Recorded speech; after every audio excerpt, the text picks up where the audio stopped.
चलिए ध्यान से समझिए, इससे पहले के क्लास में आपको आंखों के बारे में पढ़ा दिए थे, आज आपको ग्लैंड के बारे में पढ़ाना है। किसके बारे में? ग्लैंड। तो समझिए भैया, ग्लैंड को हिंदी में कहते हैं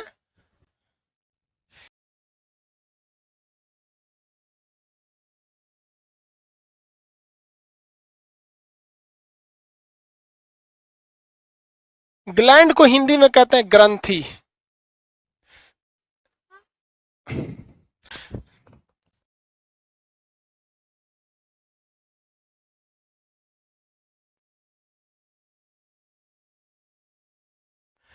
ग्रंथि को क्या कहते हैं भैया? ग्रंथि या ग्लैंड किसे कहा जाता है? यह एक थैले के समान संरचना होती है।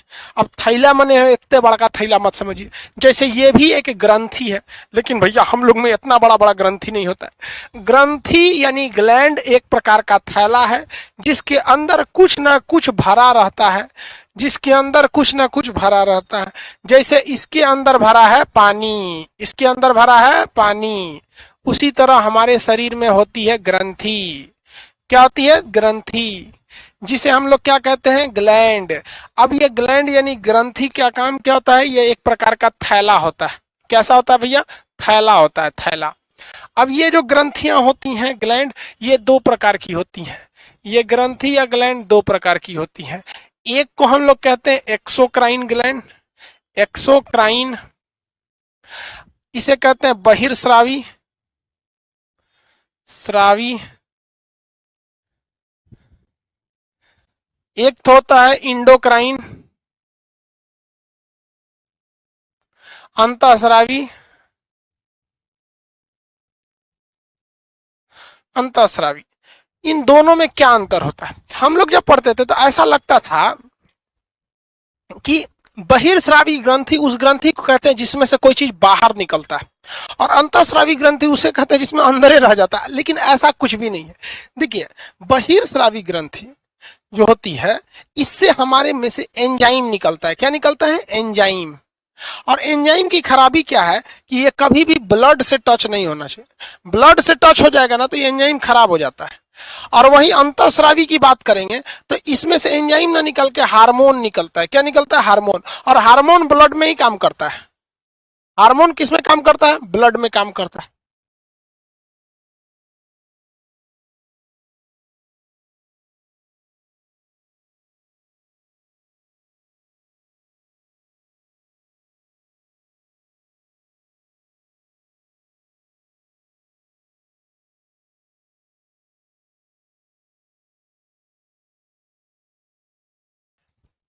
ब्लड इसमें निकलता है एंजाइम।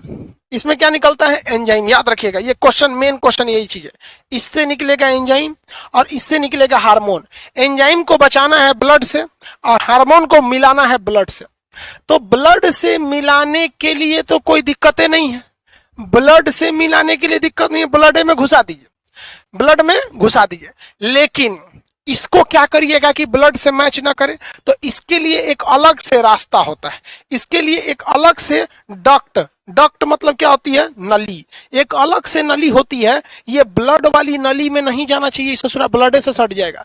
ब्लड वाली नली में नहीं जाना चाहिए, ब्लड से सट जाएगा। और इसके लिए नो डक्ट, किसी भी अलग टाइप की डक्ट यानी नली की जरूरत नहीं है, क्योंकि जब इसको खून में मिलाना ही है तो खून वाले नलिये में डाल दीजिए ना, आराम से मिल जाएगा यहाँ पर।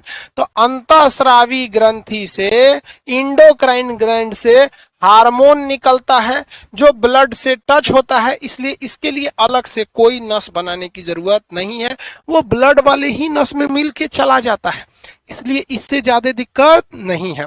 मेन दिक्कत किससे होता है? एक्सोक्राइन से। एक्सोक्राइन यानी बहिर्स्रावी ग्रंथि से निकलेगा हार्मोन जो ब्लड से टच में नहीं होना है। समझ में गया? किसी को कोई दिक्कत? और वो क्या होना चाहिए भैया? उसको अलग से डक्ट होना चाहिए, उसका अलग से नली होनी चाहिए। तो पहले आप किसको पढ़िएगा ये बताइए, पहले आप किसको पढ़िएगा? तो हम पहले इसको पढ़ा देते हैं, बस ऐसे ही पूछते हैं, आप पहले पढ़िएगा किसको, पहले पढ़ाते हैं इसी को। नहीं तो आप लोगों को लगेगा ना खान सर कितना मानते हैं हम लोग को, हम लोग से पूछते हैं पहले कौन सा पढ़िएगा।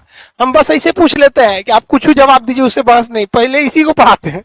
बाद में इसको पढ़ाते हैं, लेकिन लड़का सोचता है कि बहुत अच्छा, बहुत मानते हैं हम लोग को। देखो, जहां जहां ब्लड नहीं मिलेगा वहां वहां कौन सा है, एक्सोक्राइन ग्लैंड।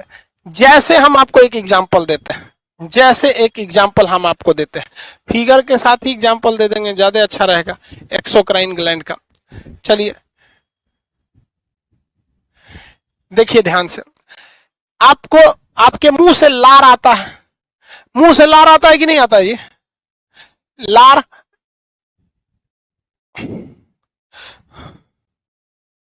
देखिए लार ग्रंथि कितनी जोड़ी होती है, 3 जोड़ी होती है। सबसे बड़ी पैरोटिड लार ग्रंथि, उसके बाद सब मैंडिबुलर और सब लिंगु, देखिए एक होता है सब मैंडिबुलर और एक होता है सब लिंगुअल। तो ये सब लिंगुअल और सब मैंडिबुलर छोटे छोटे होते हैं, सबसे बड़ा पैरोटिड लार ग्रंथि होती है। पाचन में हम आपको पढ़ा दिए हैं। इससे क्या निकलता है, एंजाइम निकलता है। कौन सा एंजाइम मेन रूप से निकलता है, टाइलिन एंजाइम निकलता है। ई बताओ बबुआ, हम अभी ना पढ़ा रहे हैं कि बहिर्स्रावी ग्रंथि वह ग्रंथि है जिससे निकलता है एंजाइम, और एंजाइम को ब्लड से टच में नहीं होना चाहिए। आप बताओ, ये जो लार निकलता है, ये लार निकलता है, इससे कौन एंजाइम, टाइलिन एंजाइम। क्या किसी का लार टपकता है तो खून गिरता है? क्या किसी का लार टपकता है तो खून गिरता है? नहीं, उससे खून नहीं गिरता है। तो ये कौन सी ग्रंथि हो गई, बहिर्स्रावी ग्रंथि। इसमें छोटी छोटी नली होती है जो दिखती नहीं है, आइए हमारे मसूड़े के नीचे से, और ये जबान के नीचे ये आई रहती है। देखिए इस सब का अलग अलग एक नस होता है, ये अलग नस है। ये लार ग्रंथि बढ़ेगी इसी नस से आ जाएगी, ये यहीं बनाएगा यहीं छोड़ देगा, ये ब्लड से मैच नहीं करता है। तो वह ग्रंथि जो ब्लड से मैच ना करे और एंजाइम बनाए, बहिर्स्रावी ग्रंथि। ये कौन सी ग्रंथि है भैया, बहिर्स्रावी ग्रंथि है। कौन सी ग्रंथि, बहिर्स्रावी ग्रंथि। आपके कान में एक सेरोमीन ग्लैंड होता है, देखिए सेरोमीनस लिखा है, सेरोमीन ग्लैंड। कौन सा ग्लैंड, सेरोमीन ग्लैंड। इस ये कान में मोम बना देता है, वैक्स बना देता है। वैक्स इसलिए बनाता है कि यहां कोई भी गंदगी जाए तो अंदर जाने से पहले उस मोम में सट जाए, चिपक जाए। उस मोम में जैसे सट जाए, चिपक जाए, तो उसमें क्या होता है, सट जाने से या चिपक जाने से वो गंदगी बाहर रह जाती है, और आदमी एक हफ्ता में ऐसे ऐसे खजुआ खजुआ करके निकाल देता है। यार निकल रहे ससुरा, बहुत खतरनाक। आदमी नकटी उकटी निकालता है, कान में का भी निकालता है। कान में का बचपन में कभी खाए हैं, बहुत खराब लगता है। बचपन में हम लोग ऐसे, बचपन में लड़का से नाक में का निकाल के खा लेता है, तो हम लोग भी एक बार ट्राई किए, कान में का देखते हैं, बहुत खराब लगता है कान वाला। वो उसमें क्या रहता है, वैक्स रहता है, वो अलग अलग गंदगी को जोड़ के बनाया रहता है। सेरोमीनस ग्लैंड कौन सा हो गया भैया, सेरोमीनस। सेरोमीन कहिए या सेरोमीन, ये क्या बनाता है, वैक्स बनाता है कान में। और ये कान के पीना में तो वैक्स रहता नहीं है, ईयर ड्रम के ठीक सामने यहाँ पर जो ईयर कैनाल रहता है, यहीं पर ये वैक्स की मात्रा पाई जाती है। और भी देखिए, क्या कभी मोम में आपने देखा है कि ये मतलब इसमें ब्लड है? नहीं, ब्लड आपको नहीं मिलेगा। आपको यहाँ दोनों चीज पता हो गया कि एक्सोक्राइन ग्लैंड क्या है, और ये अक्सर क्वेश्चन पूछता है कान का मोम कौन बनाता है। दूसरा, आंखों के ऊपर यहाँ देखेंगे एक लेक्राइमल ग्रंथि होती है जो आंखों से आंसू निकलता है। इसलिए कभी देखिएगा ना, आंखिया से आंसुआ ऊपर से आएगा, ऐसे फैल के फिर टपाक से नीचे गिर जाता है। इसके निकलने का रास्ता इस साइड रहता है, इसलिए कोई भी रोएगा ना तो देखिएगा आंखिया के हे साइड से आंसुआ गिरता है। किसी का इधर से देखिए ऐसे ऐसे आंसू गिर रहा है, नहीं, इसका जो डक्ट बना है, कियारी रास्ता, वो इधर से डगर के जाएगा, बनेगा यहाँ से और डगर के जाएगा। लड़की लोग को इसका ज्यादा एक्सपीरियंस होता है, उन सब को, लड़की को रोने में क्या जाता है, कुछ नहीं, कोई डाटा खत्म हो जाएगा, नहीं खत्म हो गया, ढाई देर रो देंगी सब, उन सब को रोने में क्या जाता है। औरत का आंसू और मर्द का खून, इसको देखकर कभी नहीं घबराना चाहिए, क्योंकि इसका बहुत ज्यादा वैल्यू नहीं है। लड़ाई कहीं मर्द करेगा, फाड़ लिया इसे, औरत का आंसू, इस सब पे ज्यादा बिलीव नहीं करना चाहिए। समझ में आ गया? चलो भाई देखो, लेक्राइमल ग्रंथि से क्या निकलता है, लेक्राइमल ग्रंथि से क्या निकलेगा, लेक्राइमल ग्रंथि से निकलता है आंसू। आंसू में भी लाइसोजाइम पाए जाते हैं। ये कभी भी ब्लड से टच नहीं होता, इसका अलग रास्ता है, ये आंखों में ऐसे छोड़ देता है। ये थोड़ा थोड़ा पानी भी बनाते रहता है। समझ में आ गया कि नहीं? कीचड़, यहाँ एक मोमिबियन ग्लैंड होते हैं, कीचड़ बना देते हैं सब। इसके पास एक मोमिमियन ग्लैंड पाए जाते हैं जो क्या बना देते हैं, कीचड़ वगैरह बना देते हैं अखिया में से, कीचड़ पचड़ पचड़, वो भी एक्सोक्राइन ग्लैंड में आते हैं सब। तो बताइए एक्सोक्राइन तो आपको समझ में आ गया होगा, इसमें एंजाइम बनेगा, ये ब्लड से टच में नहीं होगा। और कोई एग्जाम्पल बताइए, और कोई भी एग्जाम्पल बताइए आप इसको छोड़ के, हम अभी अभी आपको बहुत एग्जाम्पल देंगे, लेकिन आप तो बताइए कोई और एग्जाम्पल जिसमें आपको लगता होगा कि नहीं वो बहिर्स्रावी ग्रंथि है। सर आप लड़कियों का बहुत मजाक बनाते हैं। अजी यार मजाक नहीं बनाते, हम हकीकत बोलते हैं, वो आपको मजाक लग जाता है। क्या लड़की नहीं रोती है सब? लड़का और लड़की में ज्यादा कौन रोता है? लड़की रोती है। तो वही तो हम भी बोले हैं कि लड़की ज्यादा रोती है, हम इसमें मजाक क्या बना रहे हैं? अब भाई आप रोबो करिए, हम बतेबो नहीं करेगी रो रही हैं। देख रहे हो लखनऊ में एगो लड़की है, सोचो कौन ऑटो वाले को बाई जहां पर मार दिए। बताइए जब पागल है, कूद कूद के मार रही है इसे। अरे इतना शौक है तो ओलंपिक में चल जाओ। और कह रही है कि वो हमको लड़ा दिया रहता। अरे गनीमत मनाओ कि ऑटो वाला ओला वाला था, सलमान खान रहता तो ठोक के निकल जाता, खबर निकलता पापा की परियां उड़ रही हैं, ठोकता उड़ जाके चल जाती उधर। इतना बुरा मारी उस बेचारे ऑटो वालों को, उस तरह मारा जाता है। एक दो लड़कियों की वजह से सारी लड़कियां बदनाम होती हैं। आपको पता है इसी घटना की वजह से कल को कोई लड़की के साथ सच में अत्याचार होगा तो लोग कहेगा दूर ससुरा सब तो ऐसे ही होती है, सब मार के चल जा रही है। बताओ लड़कियों में एक चीज हम देख रहे हैं कॉमन होते जा रहा है आजकल, जो मनमर टाइप की है। किसी लड़का को मारो तब तक मारो जब तक कि वो पलट के जवाब नहीं देता। अब पलट की एक झापड़ मारेगा ना, महिला पे मारा, अरे यार पूरी दुनिया देख रही है तुम महिला हो, लेकिन बताएगी देख रहे हैं लेडीज पे मार रहा है, देख रहे अरे यार तुम दिखने ही नहीं लग रही हो कि लेडीज हो, तो बोलने की क्या जरूरत है कि लेडीज पे मार रहा है? अरे अंधा थोड़ी होता है जो सड़क पे चल रहा है। तुम मारते समय क्या कहेगी, लेडीज पे हाथ उठाया, लेडीज पे। अरे यार तुम लेडीज हो, बताने की क्या जरूरत है? वो इसलिए बताती है ना कि हमको लेडीज होने के नाते कुछ प्रिविलेज मिला हुआ है। बेचारा एक झापड़ तक नहीं मारा ऑटो वाला, कैब ड्राइवर बेचारा मुझे सीधा औकाय भी रहता। तुम लड़की नहीं रहती ना तो तुमको बताते, और हकीकत में अगर कोई लड़का रहता ना तब तक थूर दिया रहता। इसलिए हम क्या ही बोले अब लड़की सबको, और उसको कुछ बोल दो लड़की को तो कहेगी मेरा मजाक उड़ाते हैं, मजाक उड़ाते हैं। और एक टीवी इंटरव्यू वाला जाके पूछा उस लड़की से कि आपको आपने क्यों मारा उसको, कहीं वो हमको कचार दिया रहता। अरे कचार दिया रहता, तुम सिग्नल रे अभी है नहीं, 20 सड़क में जा रही हो, कचार दिया रहा, कहीं हमको सारे लोगों ने मारा है, 200-300 लोगों ने मारा है। बताओ एक लड़की को 200-300 लोग मारेंगे तो लड़की को खोजना पड़ेगा किधर गई। देखो ऐसे बेंगलोर में जोमेटो वाले को की थी, सबको आज बोले हमारे लाइब्रेरी में एक ठोकल। मतलब दूगो उलझ गई सब अपने में बिना मतलब का, ये सब एक से एक करती है। चलो भाई यहाँ ध्यान दो, एक एग्जांपल बताइए आप, एक्सोक्राइन ग्लैंड का अगला एग्जांपल आप बताइए।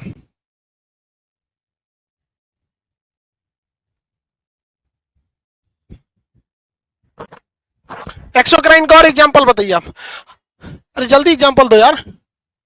हाँ मिल्क ग्लैंड, दूध बनाने वाली दूध ग्रंथि, लेक्टोजेनिक हार्मोन जहां से, लेक्टोजेनिक दूध ग्रंथि, दूध ग्रंथि, दूध के साथ ब्लड नहीं आता। और क्या से, पसीना, वेरी गुड, हाँ पसीना। चलिए हम दो और एग्जांपल दे देते हैं आपको। बना दूध ग्रंथि हो सकता है कि नहीं हो सकता भाई? स्वेट यानी पसीना बनाने वाली ग्रंथि, सेबेकस ग्लैंड, सेबेकस ग्लैंड पसीना वाला भी हो जाएगा, सेबेकस भी हो जाएगा। बताइए सेबेकस ग्लैंड को तैलीय ग्रंथि कहते हैं, जो क्या बनाती है, ऑयल बनाती है। क्या करती है, ऑयल बनाती है। और ये आपका स्वेट वाला क्या बनाता है, पसीना बनाता है। दूध बनाने वाली ग्रंथि सब क्या है, बहिर्स्रावी ग्रंथि। लीवर में देखिएगा आपको, लीवर में, तो लीवर भी एक तरह का क्या हो जाता है भैया, बहिर्स्रावी ग्रंथि, क्योंकि लीवर भी बहुत से चीज को बनाता है। आप ही बताइए लीवर जो है वो वसा को पचाने के लिए क्या बनाता है, जरा ये बता दीजिए। तो आंसर हम बता चुके हैं, लीवर जो है वसा को पचाने के लिए क्या बनाता है?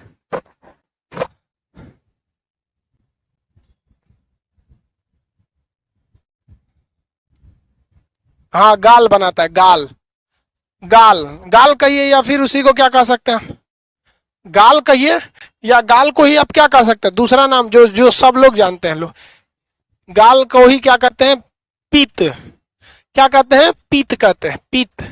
जो गाल या पीत निकलता है, गाल ब्लेडर से निकलता है। तो ये सारी की सारी ग्रंथियां कौन सी हो गई भैया आपकी, बहिर्स्रावी ग्रंथि। बहिर्स्रावी ग्रंथि जो होती है वो ऐसा नहीं है कि केवल बाहर की चीज को निकालेगी। अब अंतरस्रावी ग्रंथि को देखते हैं, किसे देखते हैं भैया, थोड़ा सा अंतरस्रावी ग्रंथि। अभी लीवर भी पढ़ाएंगे बाबू आपको, वो भी एक तरह का ग्लैंड है। लीवर थोड़ा सा बड़ा हो जाता है टॉपिक। यहाँ देखिए अंतःस्रावी ग्रंथि कौन सी ग्रंथि होती है, वैसी ग्रंथियां अंतःस्रावी ग्रंथि कहलाती है जिसमें क्या निकलेगा, हार्मोन, हार्मोन निकलता है, जिसमें से क्या निकलता है, हार्मोन निकलता है। और ये जो हार्मोन होता है ये ब्लड से टच में रहता है। किससे टच में रहेगा भैया, ब्लड से टच में रहेगा। और इस ब्लड से टच में रहता है तो इसलिए इसके लिए अलग से डक्ट नहीं रहता है। ये अंतःस्रावी ग्रंथियों से क्वेश्चन अक्सर ज्यादा पूछता है, जो इनफैक्ट आपको बात बताते हैं। ग्लैंड जो, सर मेरा बाल झड़ रहा है क्या करें, अरे यार तुम क्या सवाल पूछता है हा? लड़की है कि लड़का है, कर रहे सर मेरा बाल झड़ रहा है क्या कर रहा है, कमेंट पे कमेंट कर रहा है, इग्नोर कर रहे हैं यार, छोड़ो। लड़की है कि लड़का है, नीचे गया, सर मेरा बाल झड़ रहा है। शादी कर लिया है क्या, बीमारी चैप्टर में बताएंगे बाल कैसे झड़ता है, किस लिए कैसे उसे रोका जा सकता है, आप खुद समझिए। कृष्णानंद गुप्ता, अजय वाले भाई, देखिए बीमारी चैप्टर में ना बताएंगे बीमारियों के बारे में। अभी हम क्या बताएं गोबर लगा लो, बेसन लगाओ, अंडा लगाओ रे भाई साहब, उस पर उसका बाल है कि केमिस्ट्री का प्रयोगशाला उसमें सब ताप लो। देख भाई पागल मत बनो। जब इसके बाद जो चैप्टर आएगा बीमारी, उस बीमारी के चैप्टर में हर तरह की बीमारियों की हम चर्चा करेंगे, ठीक है। वहां आपको बता देंगे कि बाल झड़ता है तो किस चीज की कमी से बाल झड़ता है, और ये चीज बता देंगे कि ये चीजें किस में पाई जाती है। आप उस चीजों का सेवन कर लीजिएगा, बाल झड़ना रुक जाएगा। लेकिन बाल झड़ने के लिए तीन चार चीज होता है। टाइफाइड वगैरह अगर रहता है ना बहुत ज्यादा दिन से, तो फिर उसमें भी बहुत शरीर का एक अंग कहीं से डिफेक्टेड होता है तो दूसरा भी उससे प्रभावित हो जाता है। हर चीज एक दूसरे से अटैच में रहता है। खैर वो बीमारी में पढ़ाएंगे। देखिए क्वेश्चन आपको अंतःस्रावी से ज्यादा पूछेगा, पूछना तो चाहिए उसको बहिर्स्रावी से, लेकिन अंतःस्रावी से ज्यादा पूछता है। अब हम इसमें से कई तरह का, जैसे इसमें हाइपोथैलेमस होता है, थैलेमस होता है, पीनियल ग्लैंड होता है, सेमेटो एसटीएच होता है, कई तरह के इसमें क्या होते हैं सब भाई, ग्लैंड होते हैं सब। अब ये देखिए ये पीनियल ग्लैंड हो गया। अब इस ग्लैंड का काम क्या होता है एक एक करके समझते हैं। वैसा ग्लैंड जो होता है अंतःस्रावी करता है, जो किससे जुड़ा रहता है भाई, ब्लड से। अब कहां से शुरू किया जाए, कहां से शुरू, ब्रेन से शुरू करें, ऊपर से, यहां से, यहीं से देख लेते हैं, बीच में है, छाती के पास से चालू करते हैं। एक देख, थाइमस ग्लैंड, छाती के पास कौन सा ग्लैंड, थाइमस ग्लैंड। अब इसके ऊपर का भी ग्लैंड पढ़ा देंगे, इसके नीचे का भी, यहीं से चालू कर देते हैं बीच में से। देखिए इसके नीचे भी ग्लैंड होते हैं, इसके ऊपर भी होते हैं, थाइमस ग्लैंड। क्वेश्चन पूछेगा, एलडीसी में पूछा था थाइमस ग्लैंड कहां पाया जाता है, तो छाती में पाया जाता है। लेकिन समस्या यह है कि ऑप्शन में छाती नहीं रहता है, ऑप्शन में रहता है वक्ष। तो वक्ष या थोरेसिक, थोरेसिक, छाती में, वक्ष में या थोरेसिक में ये पाया जाता है। कौन सा ग्लैंड पाया जाता है भैया, तो ये ग्लैंड होता है थाइमस ग्लैंड। ये क्या बनाएगा, ये बनाता है प्रोटीन। क्या बनाएगा, प्रोटीन, प्रोटीन बनाता है। लेकिन यह प्रोटीन 15 साल की आयु तक ही बनाता है। यह प्रोटीन कितने आयु तक बनाता है, 15 साल तक। तो इसलिए क्वेश्चन आएगा वह कौन सा ऐसा ग्लैंड है जो उम्र भर काम नहीं करता है, तो थाइमस ग्लैंड उम्र भर काम नहीं करता है। ये क्या बनाएगा भैया, ये प्रोटीन बनाता है। ये क्या बनाता है, प्रोटीन बनाता है। ये 15 साल की आयु तक प्रोटीन बनाता है। इसलिए अमीर का लड़का हो या गरीब का लड़का हो, खूब ज्यादा खाए या कम खाए, 15 साल तक सबका विकास एक जैसा होता है। इसलिए ऊपर वाले को पता था कि हम इस दुनिया में गरीब अमीर सब बना रहे हैं, इसलिए वो सबके हिसाब से सोच समझ के क्या किया था, बनाया था। तो क्या हमारे और आप में इस उम्र में क्या हमारा थाइमस ग्लैंड काम करेगा, नहीं करेगा। थाइमस ग्लैंड की स्थिति बताइए कहां होती है, थाइमस ग्लैंड की स्थिति बताइए कहां होती है, वक्ष गुहा में। कहां होगी, वक्ष गुहा में।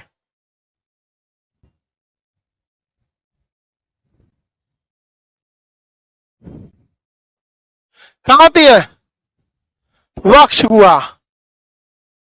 वक्ष गुहा में, थाइमस ग्लैंड हम लोग में काम नहीं करता है। अब एक ग्लैंड, एक और ग्रंथि के बारे में देखते हैं, पीनियल ग्लैंड। कौन सा ग्लैंड? Pineal gland. ये ब्रेन में होता है। कौन सा ग्लैंड? पीनियल ग्लैंड, ये ब्रेन में होता है।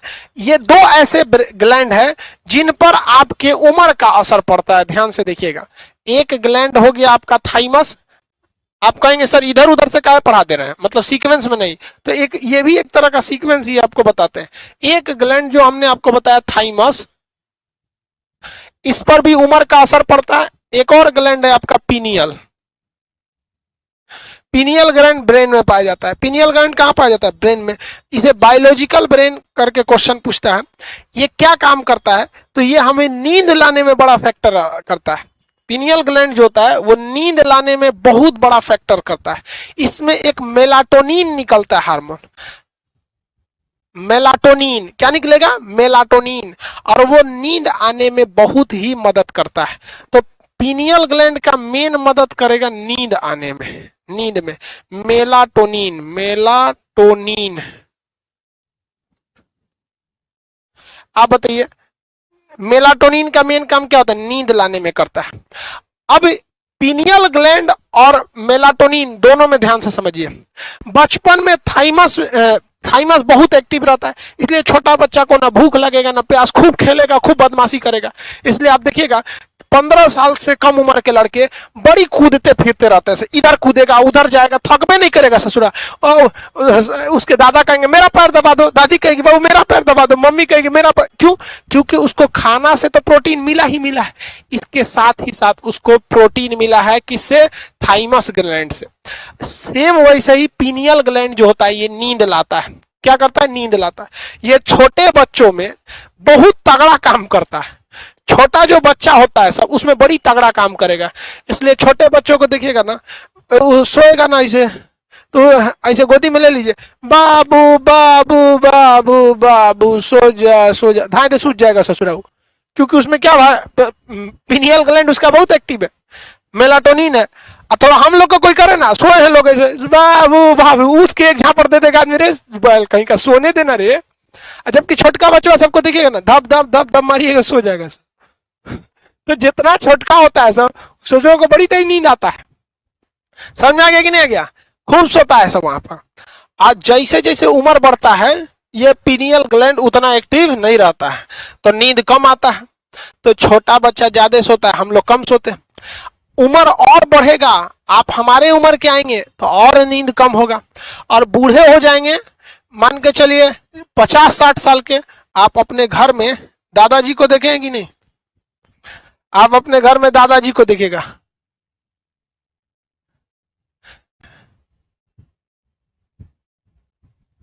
दादाजी को नींद ज्यादा आता है? नहीं। दादा जिसके जिसके घर में बाबा जिंदा होंगे लोग, अब हमारे बाबा तो रहे नहीं, बहुत पहले ही, आज से 10-13-14 साल पहले ही डेथ कर गए, दादी जी भी। तो दादा मेरे थे ना 12 बजे रात को सोते थे, 11-12 बजे भोरे उठ जाते थे। अब पूरे घर में सबको परेशान किए रहते, बबुआ उठ पढ़े के टाइम बा। सबको मतलब बूढ़े लोगों को देखिएगा ना, एकदम सुबह सुबह एकदम रात में जगे सोएंगे लोग और एकदम सुबह उठ जाते हैं लोग। रीजन क्या है? उन लोग में ना ये नींद वगैरह बड़ा कम आता है, मेलाटोनिन वगैरह उन लोग में क्या होता है? कम बनता है। मेरी दादी लेकिन बहुत सोती थी, पता नहीं उनमें का ही नहीं काम करता था। दादी को तो जब देखो तब सो जाती थी। आदमी उठा तो दादी तो कहा जब सो जाती। दादा मेरे एकदम बहुत कम सोते थे। तो आप सबके साथ भी होता होगा जितने लोग के घर में दादा बाबा होंगे। तो ये दो ऐसे ग्लैंड है ना जिन पर उम्र का इफेक्ट पड़ता है। किसका इफेक्ट पड़ता है? उम्र का इफेक्ट पड़ता है। एक थाइमस ग्लैंड जैसे जैसे उम्र बढ़ेगा अपना काम करना छोड़ देगा। पीनियल ग्लैंड जो नींद लाता है, जैसे जैसे उम्र बढ़ेगा आपको नींद लाना उतना कम कर देगा। हमारी उम्र के होंगे तो आपको नींद क्या होगी? आएगी। अन्य भी कारण है नींद आने के, जैसे बीपी का कम हो जाना, शरीर में एनर्जी का कम रहना, हीमोग्लोबिन का कम रहना, तो उससे ना नींद उससे भी आती है। समझ में आया? तो ये दो ग्लैंड याद रखें। ये दोनों ग्लैंड क्या है सर? इंडोक्राइन। ये दोनों ग्लैंड क्या है? इंडोक्राइन है। कौन सा ग्लैंड है? इंडोक्राइन ग्लैंड है। सर हम 15 साल के हैं। सर मेरी दादी भी बहुत सोती है। पता नहीं, हमको लगता है तुम्हारी दादी सोती थी कि नहीं? है ज्यादा सोती है कम? पता नहीं। हमारे दादा बहुत हट्टे कट्टे थे एकदम, मतलब लगते पकड़ लेते थे बुढ़ापा में तो किसी को हाथ तो पकड़ लिए तो जल्दी छोड़ते ही नहीं थे।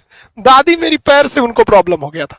तो देखो यहाँ पे तो इंडोक्राइन ग्लैंड में बायोलॉजिकल ग्लैंड कहेगा तो थाइमस हो जाता है और पीनियल ग्लैंड होता है। इन दो ग्लैंड पर उम्र की इफेक्ट पड़ता है, उस पर जैसे जैसे उम्र बढ़ेंगे इसकी एक्टिविटी कम हो जाती है। अब हम चलते हैं ब्रेन की ओर, थोड़ा आगे की ओर। देखिए हमारे शरीर में अलग अलग तरह के ग्लैंड हैं। इन इंडोक्राइन ग्लैंड में 2 ग्लैंड आपको पढ़ा दिए। अब इसके अलावा समझिए सबसे भयानक ग्लैंड होता है पिट्यूटरी ग्लैंड। कौन सा ग्लैंड? पीयूष ग्रंथि, पिट्यूटरी ग्लैंड। यहां पर आपका होगा आपका थायराइड ग्लैंड। थायराइड के पीछे हो जाएगा आपका पाराथायराइड ग्लैंड। छाती में हो जाएगा आपका थाइमस ग्लैंड, पढ़ाई दिए। किडनी के ऊपर जो हो जाता है आपका एड्रिनल ग्रंथि। किडनी के ऊपर कौन सा हो जाता है? Adrenal gland. किडनी के जस्ट नीचे हो जाता है पेंक्रियाज हो जाता है। किडनी के जस्ट मतलब किडनी के पास में ही पेंक्रियाज थोड़ा सा ऊपर होगा, तो ये पेंक्रियाज, एड्रिनल ग्लैंड, ये कई तरह के ग्लैंड होते हैं। ये सारे के सारे इंडोक्राइन ग्लैंड अंतःस्रावी ग्रंथि होती है। इस अंतःस्रावी ग्रंथि जो है, इस अंतःस्रावी ग्रंथि को जितने भी ग्रंथि है इन्हें कंट्रोल करने का काम कौन करता है? हाइपोथैलेमस, मतलब उन पे नियंत्रण रखता है। नियंत्रण इन द सेंस क्या चीज कि किससे कितनी मात्रा में स्राव होगा उसको ये डिसाइड करता है। पीयूष ग्रंथि को हम क्या कहते हैं? मास्टर ग्रंथि के नाम से जानते हैं। पीयूष ग्रंथि को कौन सा ग्रंथि से? मास्टर ग्रंथि के नाम से। अब थोड़ा पहले चलते हैं। ग्रंथि कितने टाइप की? 2। एक्सोक्राइन हम आपको सब समझा दिए। आपसे एक क्वेश्चन पूछते हैं, और इंडोक्राइन में अभी आधा भी नहीं बताएं, 30% बताएं। आप हमको जवाब दीजिए। पाचन ग्रंथि, कौन सी ग्रंथि? पाचन ग्रंथि। पाचन ग्रंथि जो होती है वो इंडोक्राइन या एक्सोक्राइन? पाचन ग्रंथि। अब पाचन ग्रंथि में कई ग्रंथि आती हैं, जिसमें से आपका पेट में से निकला था जठर ग्रंथि निकली थी, जिससे जठर रस, रेनिन, पेप्सिन निकला था, समझा था। अग्ना पेट में छोटी आंत से निकला था आपका कई ठो। तो आप बताइए पाचन ग्रंथि एक्सोक्राइन या इंडोक्राइन?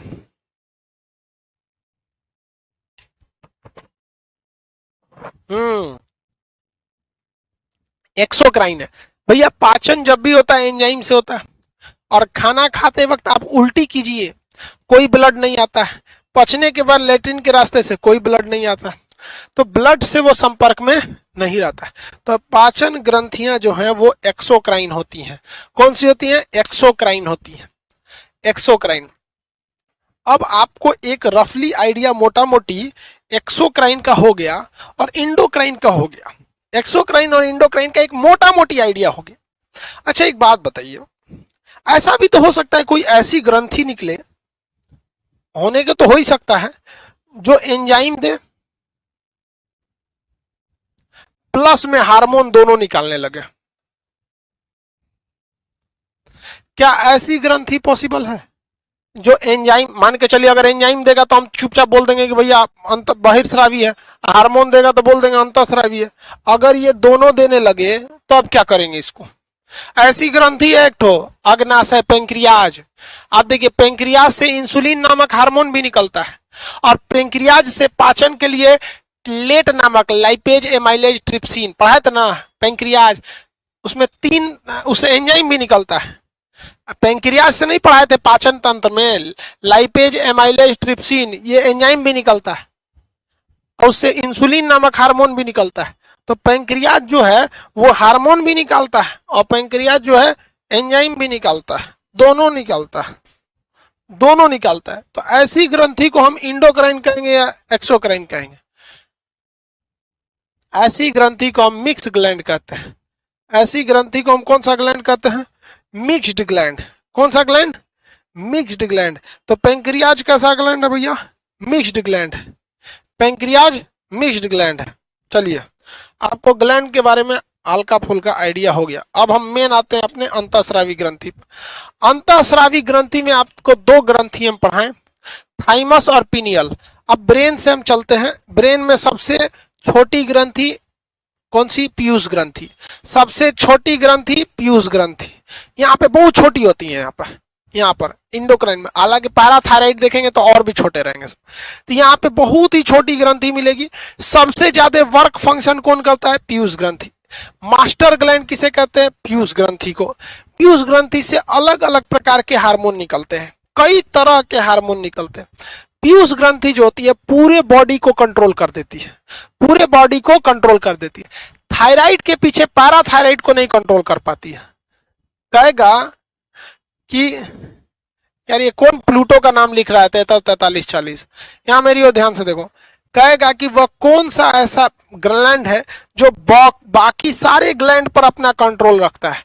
तो पीयूष ग्रंथि रखता है। कौन रखता है? पीयूष ग्रंथि। कहेगा कि पीयूष यानी पिट्यूटरी ग्लैंड किस ग्लैंड को कंट्रोल नहीं रख पाता है? तो सामने का ये जो ग्लैंड है थायराइड, इसको नहीं, इसके पीछे जो है पैराथायराइड, इसके पीछे, तो इसके पीछे के पैराथायराइड को कंट्रोल नहीं रख पाता है। समझ में आ गया कि नहीं आ गया? किसी को कोई दिक्कत? अब पीयूष ग्रंथि बाकी के अलग अलग इंडोक्राइन ग्लैंड को कल पढ़ाएंगे।